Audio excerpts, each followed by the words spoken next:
নমস্কার বন্ধুরা, আপনারা অনেকেই অবগত। গতকাল মহামান্য সুপ্রিম কোর্ট থেকে 2014 সালের প্রাথমিক টেটের ভুল প্রশ্ন মামলার বিষয় নিয়ে যে কেসটি চলছিল সেই কেসের কাল রায় দিয়েছে এবং বলা হয়েছে ভুল প্রশ্নের 6 নম্বর পাবেন সমস্ত পরীক্ষার্থী। মহামান্য সুপ্রিম কোর্টের এই রায়তে কি কি প্রভাব পড়তে পারে আজ আমরা এই ভিডিওতে সংক্ষেপে আলোচনা করব। আপনারা যদি আমাদের চ্যানেলে নতুন হয়ে থাকেন তাহলে অবশ্যই চ্যানেলটি সাবস্ক্রাইব করে রাখার অনুরোধ রইল। দীর্ঘ 10 বছর ধরে চলা 2014 সালের প্রাথমিক টেট পরীক্ষার্থীদের জন্য অত্যন্ত গুরুত্বপূর্ণ রায় ঘোষণা করেছেন দেশের সর্বোচ্চ আদালত। পশ্চিমবঙ্গের প্রাথমিক শিক্ষা পর্ষদ আয়োজিত 2014 সালের টেট পরীক্ষা 6টি ভুল প্রশ্নের জন্য সমস্ত পরীক্ষার্থীকে অতিরিক্ত 6 নম্বর দিতে হবে বলে চূড়ান্ত নির্দেশ দিয়েছে মহামান্য সুপ্রিম কোর্ট। বিচারপতি পি.এস. নরসিংহ এবং বিচারপতি অলোক আরাধের ডিভিশন বেঞ্চে কলকাতা হাইকোর্টের পূর্ববর্তী রায়কেই মান্যতা দিয়ে বহাল রাখা হয়েছে।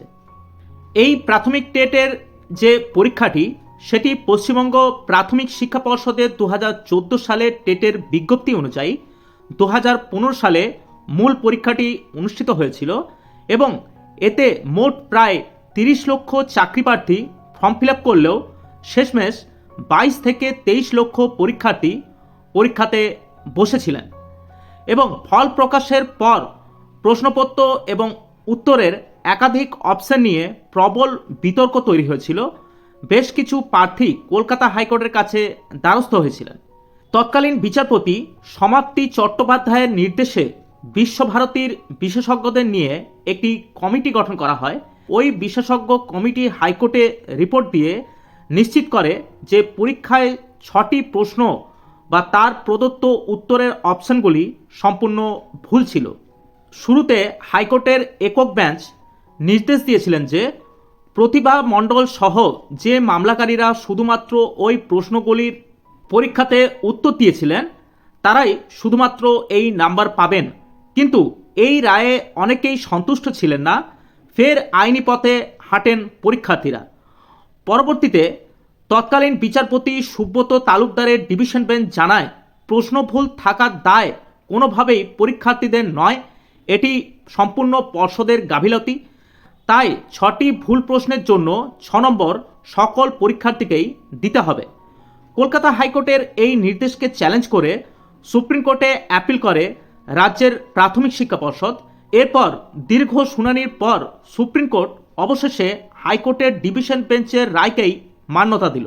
সুপ্রিম কোর্টের এই রায়ের ফলে হাজার হাজার চাকরিপ্রার্থীর উপর সরাসরি যে ব্যবহারিক প্রভাব পড়তে চলেছে তা নিয়ে আমরা আজ সংক্ষেপে আলোচনা করব।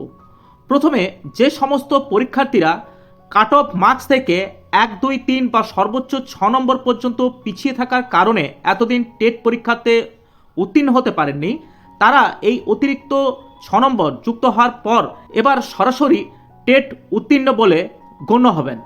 এবারে দ্বিতীয় নম্বর যে প্রভাবটি পড়তে পারে সেটি হলো টেট উত্তীর্ণের শংসাপত্র হাতে পেলে এই প্রার্থীরা আগামী দিনে প্রাথমিক শিক্ষক নিয়োগ, ইন্টারভিউ বা অন্যান্য প্রক্রিয়াগুলিতে সরাসরি অংশগ্রহণ করার আইনি অধিকার পাবেন।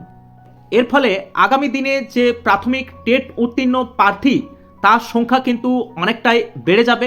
আপনারা জানেন ইতিমধ্যেই প্রাথমিক টেট পরীক্ষায় উত্তীর্ণ অনেক প্রার্থী এবছর তারা ইন্টারভিউর জন্য অ্যাপ্লিকেশন করেছেন এবং ইতিমধ্যেই প্রাথমিক টেটের ইন্টারভিউ চলছে। পরবর্তীতে যখন প্রাথমিক টেট ইন্টারভিউ শুরু হবে তখন এই সব পরীক্ষার্থীরাও এই প্রাথমিক ইন্টারভিউতে অংশগ্রহণ করতে পারবে। ফলে প্রাথমিক টেট পরীক্ষা উত্তীর্ণ প্রার্থীদের সংখ্যা অনেকটাই বেড়ে যাবে বলে মনে করা যাচ্ছে। 10 বছর ধরে চলা এই আইনি জটিলতার অবসান হওয়ার ফলে প্রার্থীরা যেমন স্বস্তি পেলেন তেমনি পর্ষদের পক্ষ থেকে আগামী দিনে নিয়োগের ক্ষেত্রে আইনি জটিলতা অনেকটাই কমল। সর্বশেষ তথ্য অনুযায়ী সুপ্রিম কোর্টের এই রায়ের পর পশ্চিমবঙ্গ প্রাথমিক শিক্ষা পর্ষদকে দ্রুত নতুন করে পদক্ষেপ নিতে হবে। যেহেতু অতিরিক্ত 6 নম্বর যুক্ত হওয়ার ফলে প্রচুর নতুন পরীক্ষার্থী পাশ করবেন, তাই পর্ষদ কিভাবে তাদের পরবর্তী নিয়োগ প্রক্রিয়ায় অন্তর্ভুক্ত করবেন বা সংশোধিত শংসাপত্র প্রদান করবেন এখন সেই দিকে সকলের নজর থাকছে এবং এর মাঝে একটি গুরুত্বপূর্ণ চিত্র লক্ষ্য করা যাচ্ছে।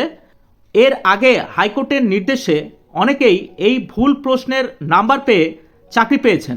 এবার বাকি যোগ্য প্রার্থীদের জন্য পর্ষদের অফিসিয়াল বিজ্ঞপ্তি প্রকাশ করতে হবে। এই নিয়ে অবশ্যই আমরা নজর রাখব এবং আপনারা অবশ্যই আমাদের চ্যানেলটি সাবস্ক্রাইব করে রাখবেন। এই গুরুত্বপূর্ণ বিষয় নিয়ে পরবর্তীতে কোনো আপডেট এলে সেই আপডেট আমরা এই চ্যানেলে ভিডিওর মাধ্যমে আপনাদের কাছে তুলে ধরব। আপনারা অবশ্যই আমাদের পাশে থাকবেন এবং ভিডিওটি ভালো লাগলে একটি লাইক দিয়ে আমাদের উৎসাহিত করতে পারেন।